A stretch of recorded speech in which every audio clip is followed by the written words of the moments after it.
I'm Alex Stone, former military service member and law enforcement officer, now CEO of Echelon Protected Services, one of the fastest growing private security firms on the West Coast. And this is Ride Along, where our guest and I witness firsthand the issues affecting our community. I believe our proven method of enacting meaningful change through compassion and understanding is the best way to make our streets a safer place and truly achieve security through community. Hey, Alex Stone, welcome back to the Ride Along.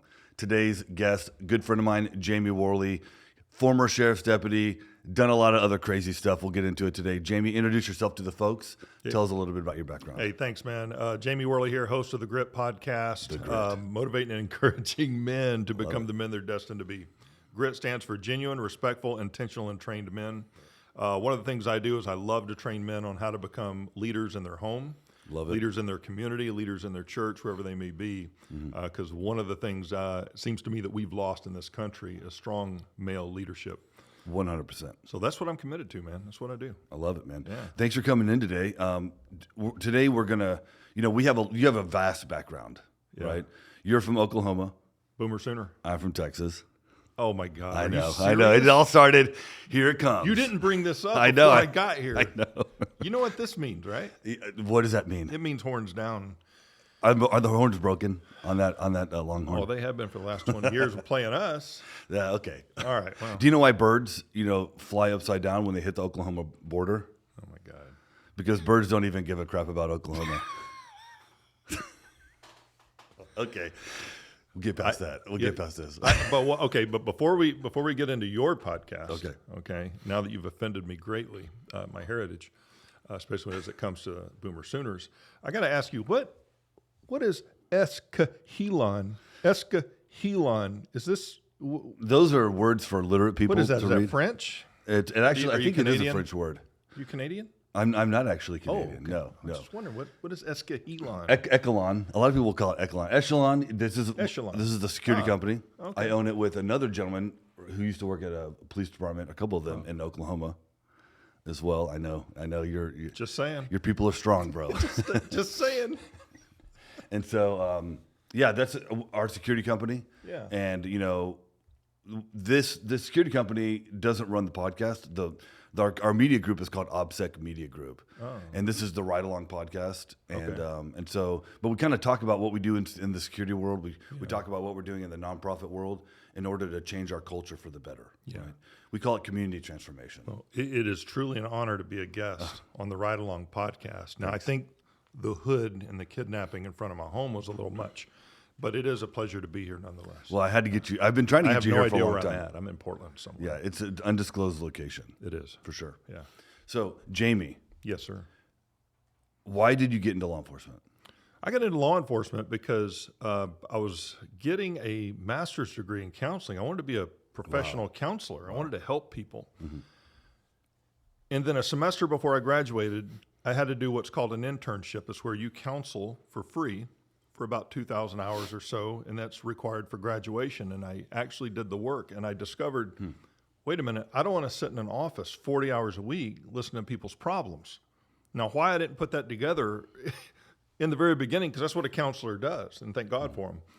But for some reason it clicked. I don't want to do that. I want to be out and about helping people. I want to have real authority, not to hoard. I want real authority to actually go out and touch lives where they already are. And my wife said, why don't you be a police officer? Wow. And I said, why don't I? Can I carry a gun? She says, yeah. I said, okay, well, let's try that. And so I applied a number of different places. Jackson Hole, Wyoming, they offered me a job. Wow, that would have been Bend, great. Oregon, I was looking at, but what I really wanted was a small department so that when I got a call, I could be the detective. I didn't have to call the team in. Yeah. So if I came up on a domestic, it's me. If I had a traffic stop, it's me. And I would get to be a well-rounded officer learning all aspects of the job. So that's why I chose a small department. And so I worked for a small department on the coast of Oregon. Awesome. In fact, I kind of did the same thing. Did you? I worked and lived very close to the coast, Okay. about 20, 30 minutes away. And I purposely, I was trying to get a job up in Alaska, actually. Because, being from an urban environment in Houston, Texas, I never got that outdoor adventure lifestyle. It's too cold up there, Alex. It is cool. But you just go to New Zealand. And so I got the Patu and the staff over here. I go to New Zealand for the winter, man. Because it's summer. Really? Yeah. I don't even know what winter is Is it anymore. hot there in the summer? Oh, it's in New Zealand? Yeah, like 90 degrees. Really? It's like the whole place is San Diego and Disney World combined. What? Yeah, it's amazing. If you haven't been to New Zealand, check it out. So yeah, I don't even that whole show Winter is Coming. Yeah. It doesn't come for me ever again. Ever? Yeah, but yeah. So I grew up in Houston, Texas. I wanted that urban, or I didn't want the urban environment. I wanted to see elk. Houston's pretty rough. Oh yeah, Houston. It's pretty rough. yeah. It's pretty rough down there. Yeah. It is. It's a legit city with legit. So you wanted elk? I wanted elk. I wanted mountains. I wanted, and like you, I wanted to know the people. I was coming out of the chaplaincy in the military. Oh, okay. I was in the reserves at the time, and same thing. I wanted to know the people I was serving. Yeah. I didn't want to be in just some big random city. I did ride-alongs, here in Portland. I did ride-alongs in large cities, and they were always 8 calls down. Yep. And it didn't seem like they were really resolving anything, and they didn't even know the names of the people they were communicating with the majority of the time. Well, they're so short-handed. Yeah. That they've got to get done with this one and get on to the next. They don't. Yeah. It's like they don't have the time to invest. They don't have the time to invest. Because that next call actually could save a life. That's right. Versus worrying about a stolen bicycle, right? I mean, you got to weigh those, and I don't put it. No judgment on them. No, not at all. They're doing what they can do. Yeah. But I didn't. That's not who I wanted to be. And same thing. I had a master's degree. Yeah. Essentially doing counseling, right? Really? In the Army, and so I was like, gosh, I really want to go to a small town. Ended up getting hired in a town of 5 police officers, and yeah, that's what we did. I mean, I was the detective. I was doing juvenile sex crimes, death investigations. I mean, you handled everything. Everything. Yeah. Yeah. So you're a cop, right? What type of interactions did you have with security companies? What was your thought of a security guard? Well, Good question, right? observe and report. Yeah. Paul Blart is basically what would always come to our minds because you very well know there's a barrier, a fun barrier though, between police officers and firemen. Yes. Yeah. So They get all the money. They get all the money. They get Calendar they shoots get to and sit all around and wax cars all the time. Amazing trucks. Yeah. I told a fireman once. I said, "You know why God created police officers, right?" And he says, "Why?" I said, "So firemen would have heroes." And so that's just where I stand on that. But that's a friendly kind of tension there between police officers and firemen. But when it comes to security officers, they're seen by and large, at least from my experience, from a police officer deputy standpoint, as wannabe cops. Yeah. They are less than. We roll our eyes at them. We think they cause more trouble than do good. And they're just people who wanted to be cops but couldn't make the cut. Yeah. And that's the mentality. That last phrase is so important. They tend to cause more trouble than they solve. And so that is such a large in the mind of law enforcement. Yeah. That is, I would say, the majority held opinion. At least that was my experience. Do you find that now? Same. Okay. And so where did that come from? Diagnose that for me, please. Man, I really don't know. Pardon me. I really don't know. I'm just going to make a guess here. My guess is that they've seen some colleagues either get fired as police officers and go become security guards or security officers, or they knew somebody who tried to become a police officer and didn't get hired, so they did the next best thing and became security. Yeah, so they're looked at by officers with a level of pride. You're not at my level. And so I think the real issue here is they look at those guys and gals with pride, with kind of a lording over them pride, like that they're ego. better for some reason, when in fact, that doesn't mean you were better. It could be you just knew somebody that they didn't know, and that's why you got hired. Correct. Have you ever seen any police officers who should not be police officers, but somehow they got hired? Oh, dozens and dozens of times. When I was in police academy, and at this point, There's definitely a lot of nepotism in law enforcement. Oh, 100%. 100%. The police academy was at Western Oregon University, down in Dallas, before they had their own. Oh, I mean, yeah, for sure. Yeah, that's where I went to police Before academy. DPSST had the complex in Salem. I saw 3 people who were training to be cops, hired, ironically, and this isn't a jab at this city's Portland Police Bureau, but they were Portland Police Bureau, and they dropped their gun at the range time and time again, and we're all taking cover. Yeah. And it's just like, how did they get in? Like, they've never held a gun before. One guy said, I have a Glock. What is is that what they call it? Like, he literally had no idea. No firearms experience. None. Wow. No training. No Not training. even book training. I know many security officers from Oklahoma, and I've known some here, who are proficient mentally. They have great awareness. They have great instincts. They have empathy. They would be fantastic police officers in my view. Now, why they're not an officer, I don't know. The point being is, just because someone is a security officer doesn't mean that they are less or they could not make the cut. Prime example, Exhibit A, right here. Bam. Exhibit A. Love it. But why that's there, I think it's a pride thing. I think when people feel like they can point at other people in a similar or pseudo profession that's somewhat connected to them, and they can say, I'm better than you because I do this and you do that, I think it makes someone who has a low self-esteem, when they feel low, they feel high. They feel better about themselves the more that they can step on top of you. And I truly do think that is the nucleus of that whole idea. Now, there are some bad security guards who, Of course, all the time. Bad apples screw everywhere. things up for cops. But I conclude that, I attribute that to a lack of training for those police officers, or for those security officers. Yeah. And it could be there's some bad apples. There's bad apples no matter what you do. Are you familiar with the Atlanta Olympic bombing? Yeah, a little bit. remember- What was his name? Jewel. Yeah, that's Yeah. right. And so the law enforcement just knew it had to be the security guard, right? And they didn't have any real reason to think that, right? Mm-hmm. The security guard actually did a great job interdicting the bomb, right? That package. But that's who they just went after, that security guard, right? Because and I believe it's because of that mindset. They just believe that person's going to they're going to do more harm than good. Yeah. And that makes them an automatic suspect in the minds of someone conducting an investigation. Yeah, that's right. So when we started our company, Echelon, we did a deep dive because we both came from law enforcement. And I was a cop, but I was not a great cop, right? My business partner was a cop's cop, SWAT, all these certifications, FTO director. I mean, he did it. He was a really great cop. I was, I was a good cop. Well, you like Barney Fife. They gave you a bullet, let you keep a bullet in your my pocket. pocket. In your pocket. So we Come on, you couldn't. I got to stop you right there. Yeah. You couldn't have been that bad. I don't know. I mean, look at you. You've got tattoos. Yeah. You're built like a logger. How in the world could you have been a bad cop? I I'm not know saying- you a little bit. I'm sorry. Where's the director? I don't see how you could have been a bad cop. I'm not appreciate it. asking for you to dump your trash here. I have skeletons, but I just don't see that.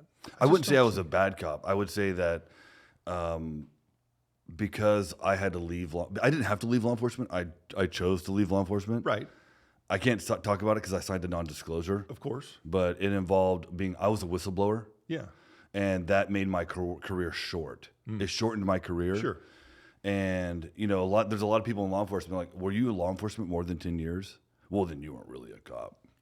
That whole thing, the whole ego thing. Yeah, I know. And so I'm like, hey, whatever, But getting back to where we started, so we started our company, and we initially came into this industry thinking, oh, we're cops, we're gonna dominate, we're gonna dominate, right? And we got in here and we were like, wait, what we know to be true about law enforcement has nothing to do with security.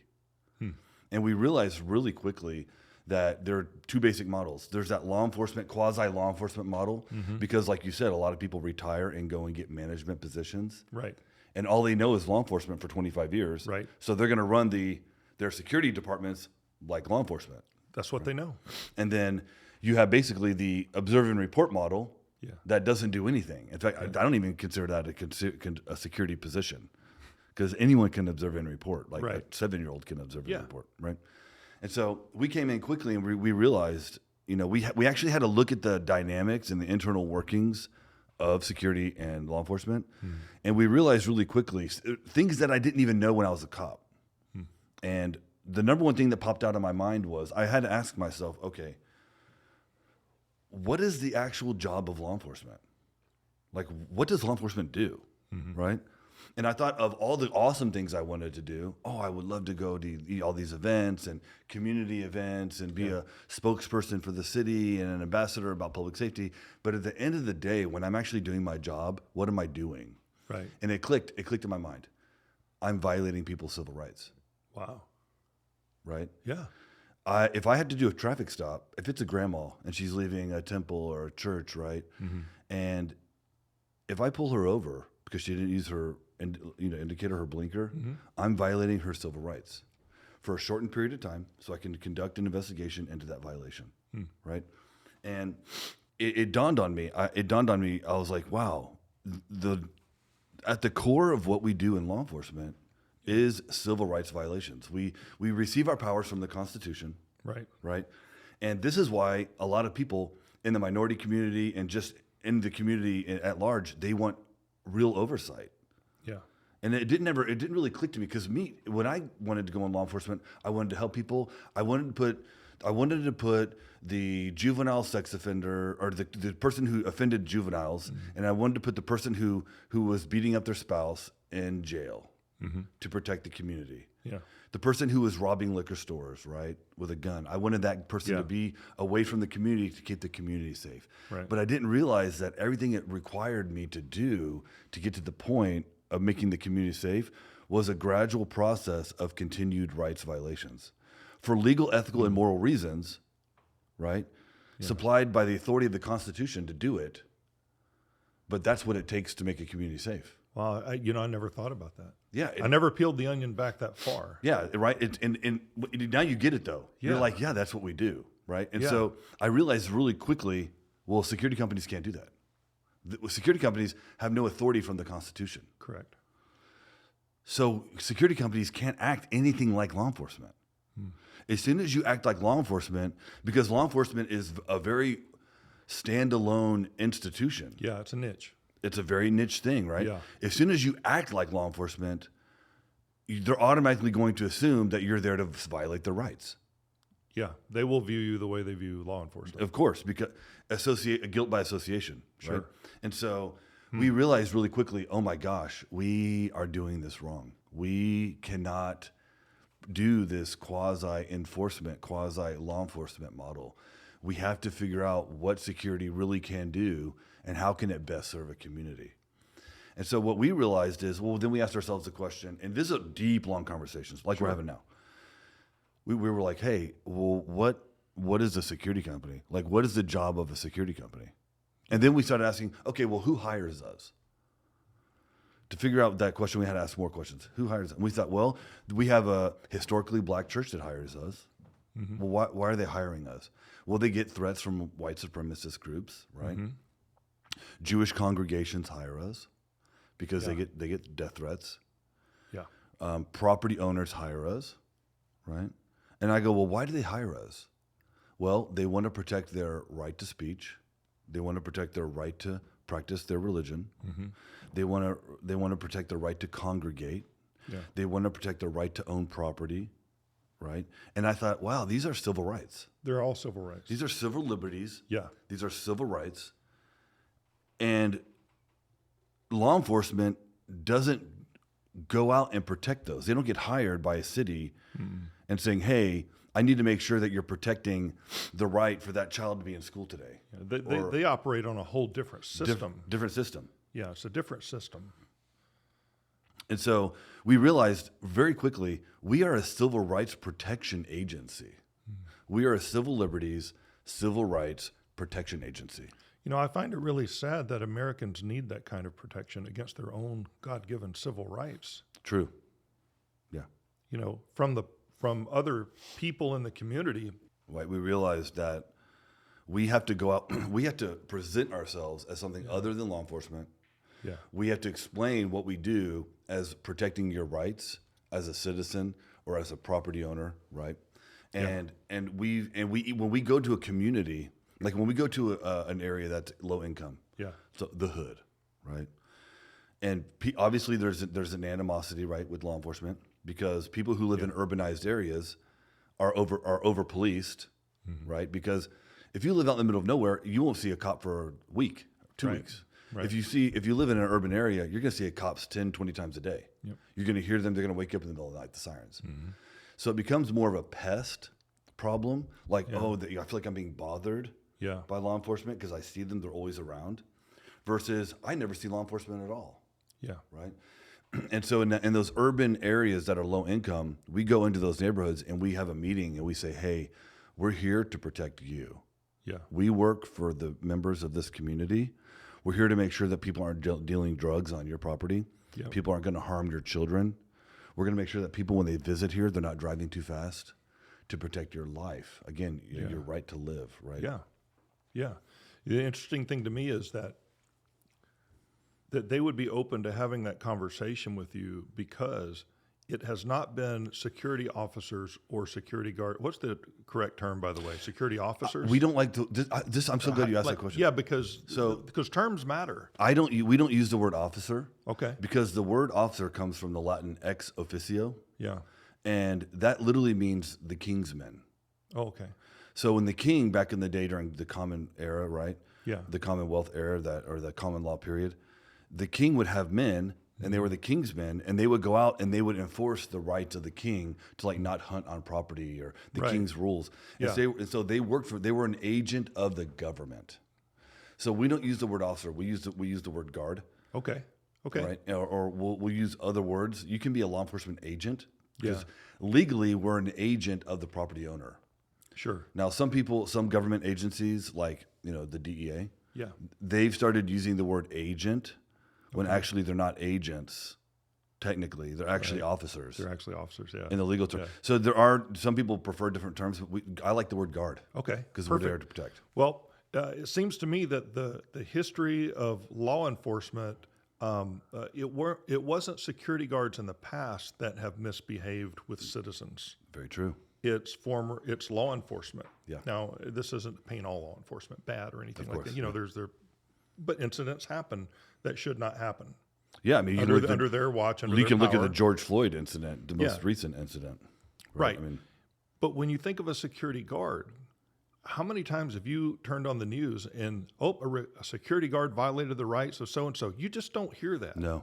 And so you have a fresh, I think it's ripe for you and your team to have these conversations with community members because they're going to have an open mind to talk to you because there is either no history or very limited history of you hurting them. Correct.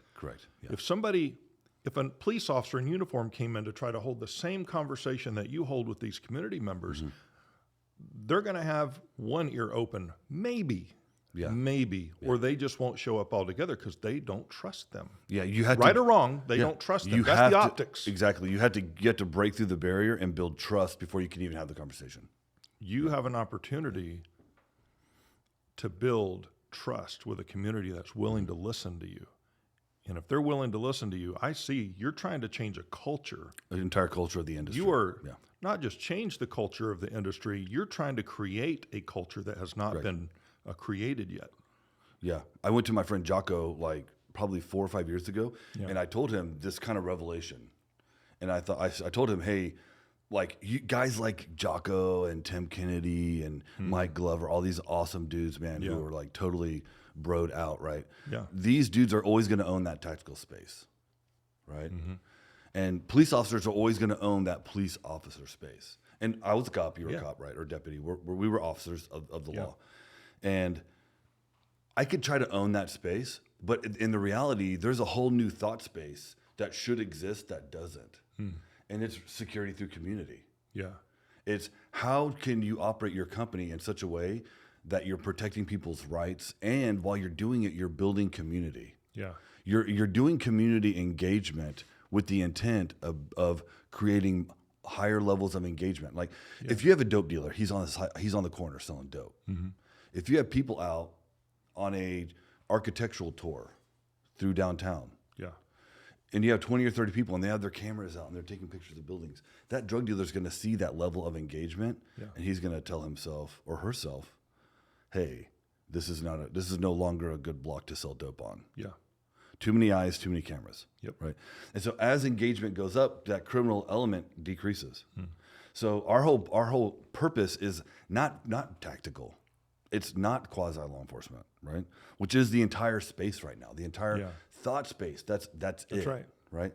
We're trying to go for that NGO model, that overseas NGO community building, nation building, and our own nation model. Yeah.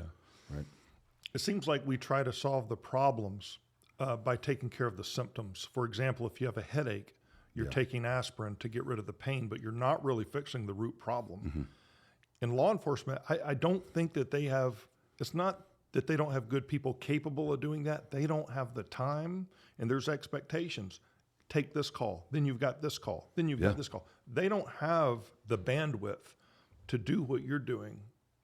This community needs Echelon to do exactly what you're doing, because you can't just take care, even if you arrested the drug dealer, and you know this as a former cop, as I do, 80 to 90% of our arrests are repeat offenders. We're picking up the same people over and over and over again. Why? Because we're just dealing with the symptom. We're not helping that person. And so we're just going to keep picking the bad fruit off the tree, when in fact, bad roots make bad fruits. And you can pick the fruit off all you want, but until you get to the root issues, the fruit will not change. Yeah, and at the end of the day, that's what you're doing. What we're trying to do. And I think we're accomplishing that in several neighborhoods. Yeah. At the end of the day, I think you're right. Law enforcement, I mean, it's a critical feedback loop in a system of society. You have, if someone's going to murder their child, I went to a murder where the guy chased his wife down with a katana sword, sliced her up, decapitated his 8-year-old son, and then killed himself, right? If you're going to have people engaging in that level of crime, they have to be taken away and put somewhere else so they don't kill everyone in the neighborhood, right? Yeah.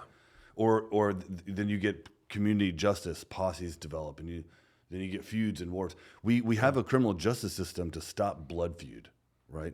To stop the community from creating posses and lynchings and all this craziness, right? Yeah, yeah. And so we have to have it. But for me, I don't want to use the term necessary evil, although I think a lot of government is necessary.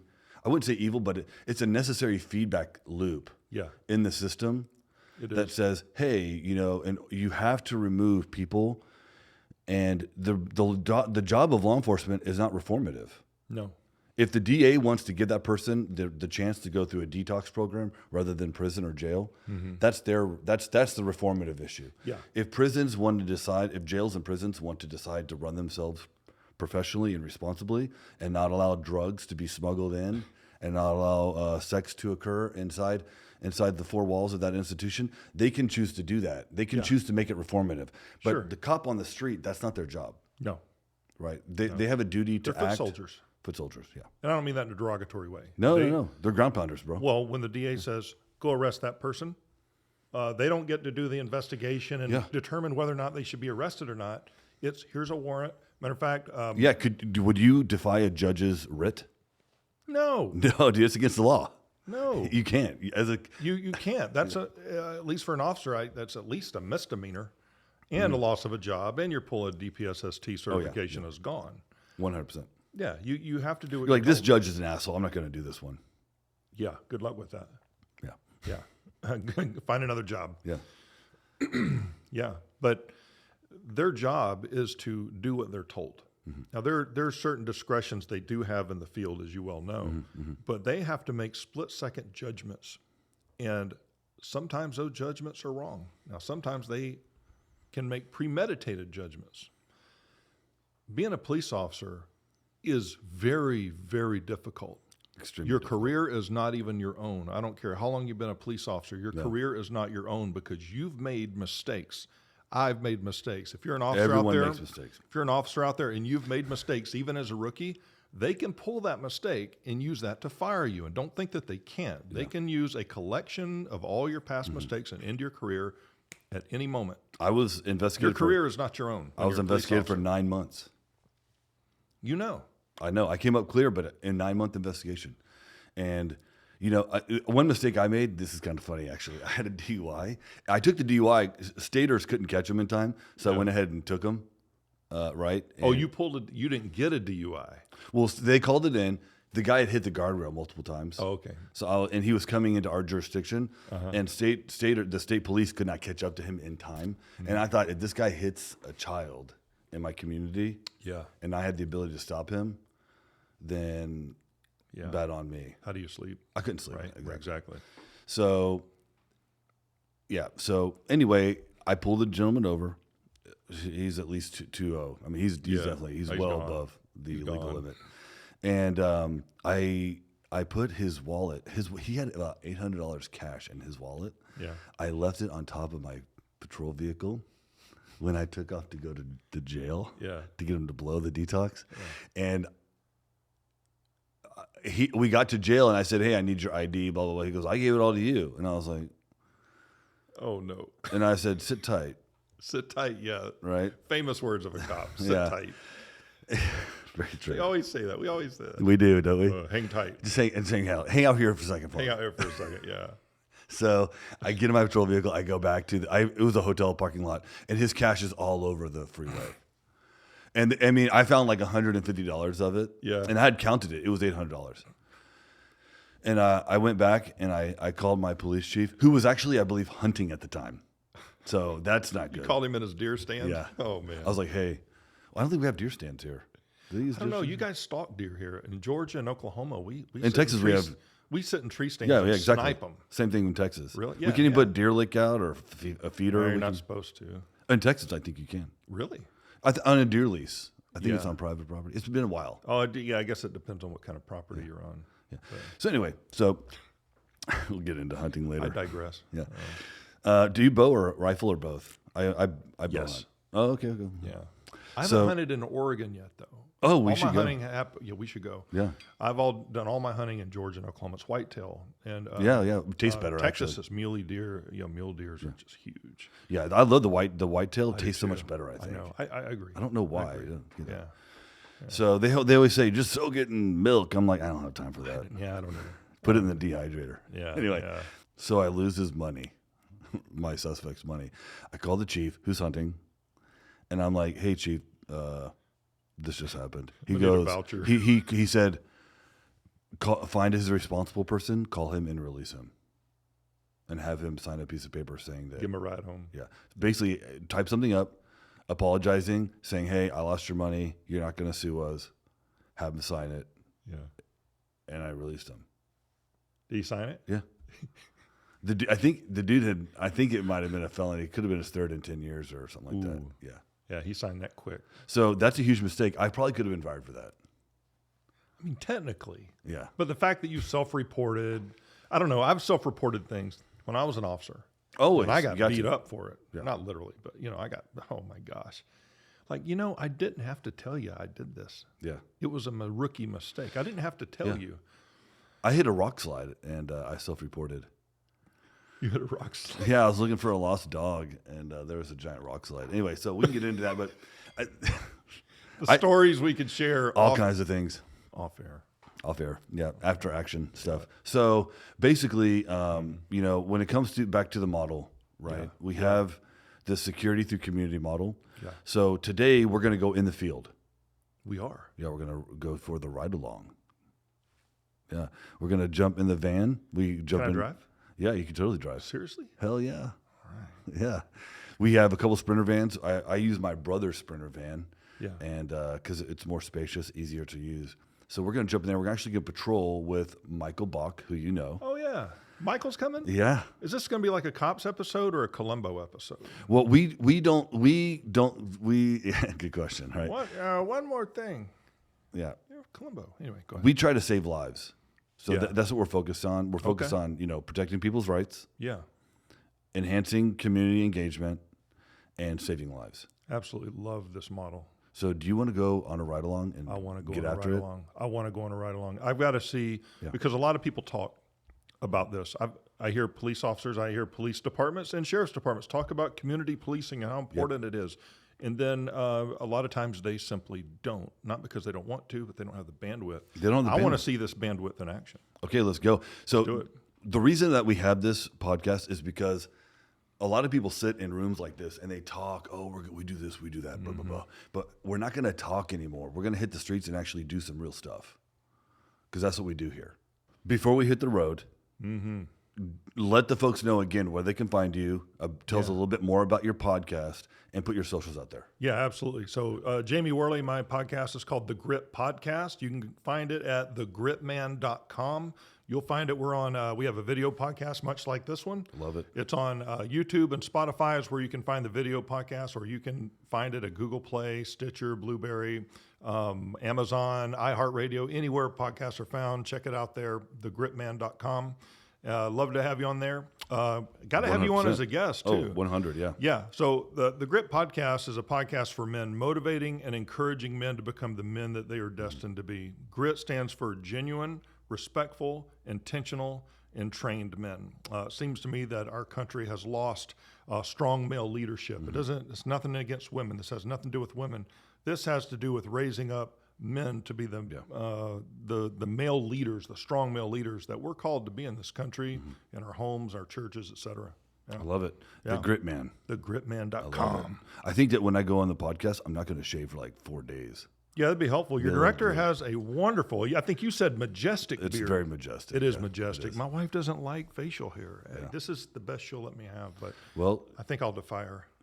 I don't think that's a good idea. I don't either. I was just talking. Last question. Are you ready to hit the road? Let's hit the road. All right, let's go. Let's do it.